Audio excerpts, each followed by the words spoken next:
కళ్ళు కైపెక్కించే పోకళ్ళు కాటేస్తే కాదంటానా ఇప్పుడైనా వయసేమైనా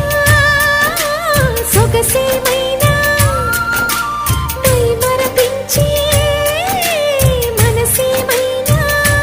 నవ్వు నవరాత్రి నీ కోసం తీసుకువస్తున్నా మైనా